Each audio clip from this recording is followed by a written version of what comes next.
Good morning সকলোলৈকে। আজি বৰষুণ যাক দিয়াৰ কাৰণে বহুত বেছি ভাল লাগিলে। এতিয়া আমি এয়া বৰষুণত পূৰা তিতি তিতি গা ধুলোঁ, দেখিছেনে বাৰু। এতিয়াহে একদম মানে অকণমান গাটোৱে মানে আৰু দেহাটোৱে তৎ পাইছে, নহ'লে এইকেইদিন একদম গৰমত থাকিব পৰা নাছিলোঁ। যিহেতু আমাৰ AC নাই দেই, সেইকাৰণে আমি মানে একদম দিনে নিশাই বহুত কষ্ট পাই আছিলোঁ। আৰু যেনে তেনে বাৰু এইকেইদিন ভগৱানক প্ৰাৰ্থনা কৰি কৰি ইন্দ্ৰ দেৱতাই এজাক বৰষুণ দি দিলে। আমি এতিয়া বৰষুণ তিতি একদম গা ধুলোঁ চাওক। আৰু ক'ত ক'ত বৰষুণ দিছে, ক'ত ক'ত বাৰু এতিয়াও ৰ'দ হৈ আছে, কমেণ্টছ কৰি জনাব। বহুত দিনৰ মূৰত বৰষুণ যাক পালোঁ, একদম বৰষুণৰ পৰা তিতিছোঁ, ঠাণ্ডা লাগি গৈছে। একদম বহুত গৰম হৈছিলে। এফালে ৰ'দে কি কৰিলোঁ, তাৰমানে গোটেই ফুলগছবোৰ উলিয়াই দিছোঁ। বোলে মানি প্লেণ্ট, এফালে লাকি প্লেণ্ট আৰু এজোপা। চিনেমা মজা লাগিছে হা। আমাৰ ৰজিও গা ধুইছে, ৰজিও গা ধুইছে। ছোৱালীজনী গা ধুইছে, গা ধুইছা যোৱা।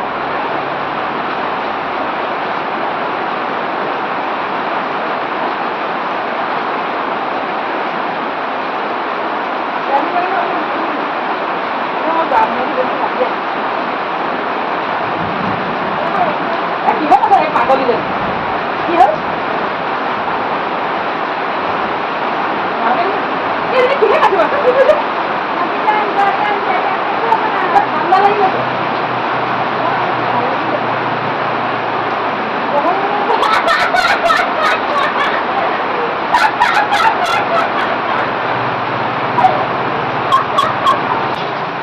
এইজনী আমাৰ ৰজিক চব দিম ঠিকছে।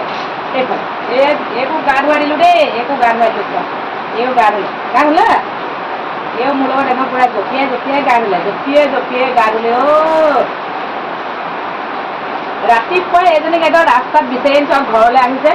অহাৰ পিছত মই একদম এই পলাই যোৱাৰ কাৰণে, মানে ঘৰৰ পৰা পলাই গৈছিলে, সেইকাৰণে পিটন কেইটামান ভালকৈ দিছোঁ। তাকে দিব। কেইবাদিনো মূৰত ৰাতিপুৱাই বৰষুণ যাক দিলে, বহুত বেছি ভাল লাগিলে। একদম দেহা শীতল পৰি গ'ল। সেয়েহে বৰষুণৰ পানীত এনেকৈ গা ধুই দিলোঁ।